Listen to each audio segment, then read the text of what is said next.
ನಂತರ ಕುಮಾರಿ ಅಂಜಮ್ಮ ನೇತೃತ್ವದ ಬಾಲಕಿಯರ ತಂಡ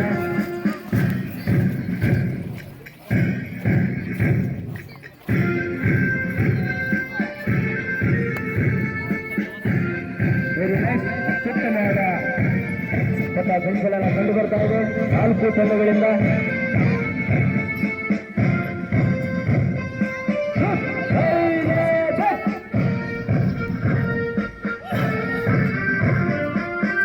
ಮೊದಲ ತಂಡ ಗೋಪಾಲ್ ಮತ್ತು ಕಾರ್ತಿಕ್ ಅವರ ನೇತೃತ್ವದ ಪ್ರಾಥಮಿಕ ತಂಡ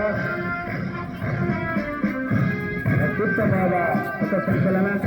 ಎರಡನೆಯ ತಂಡ ಕುಮಾರಿ ಅಂಜಮ್ಮ ಇವರ ಬಾಲಕಿಯರ ತಂಡ. ಈ ಒಂದು ತಂಡ ಅತ್ಯುತ್ತಮವಾಗಿ ಪಥಸಂಚಲನದಲ್ಲಿ ಭಾಗವಹಿಸಿದೆ.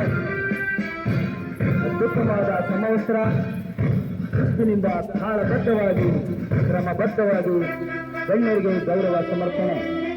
ನಂತರದ ತಂಡ ಗಣೇಶ್ವರ ಭಾರತ್ ಸ್ಕೌಟ್ ಪ್ರೌಢಶಾಲೆಯ ಸ್ಕೌಟ್ ತಂಡ. ಗಣೇಶ್ ಅವರ ನೇತೃತ್ವದ ತಂಡ. ಈ ಒಂದು ತಂಡದಿಂದ ಗಣ್ಯರಿಗೆ ಗೌರವ ವಂದನೆ, ಧ್ವಜ ವಂದನೆ. ಇದೀಗ ವೇದಿಕೆಯ ಮುಂಭಾಗದಲ್ಲಿ ಕುಮಾರಿ ಗಾಯತ್ರಿ ಅವರ ಭಾರತ್ ಗೈಡ್ಸ್ ತಂಡ. ಒಳ್ಳೆಯ ಪಥಸಂಚಲನ ಕಂಡು ಬರ್ತದೆ. Very nice. ಆ ದರ್ಶಕರ ಮನಮೋಹಕ ಅತ್ಯುತ್ತಮವಾಗಿ ಬಾಲಕರು ಪಥಸಂಚಲನದಲ್ಲಿ ಭಾಗವಹಿಸಿದ್ದಾರೆ. 4 ತಂಡಗಳು ಅತ್ಯಂತ ರಾಷ್ಟ್ರಾಭಿಮಾನದಿಂದ ದೇಶಭಕ್ತಿಯಿಂದ ಶಿಸ್ತಿನಿಂದ ಬದ್ಧವಾಗಿ ಪಥಸಂಚಲನದಲ್ಲಿ ಭಾಗವಹಿಸಿದ್ದಾರೆ.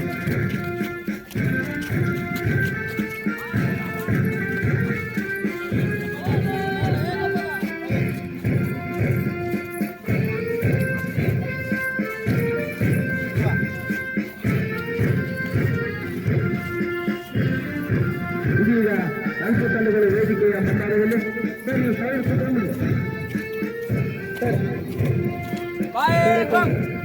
Very good.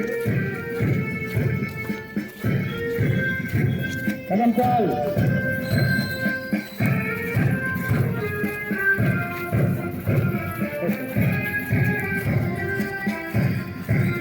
ನಾಲ್ಕು ತಂಡಗಳು ವೇದಿಕೆಯ ಮುಂಭಾಗದಲ್ಲಿ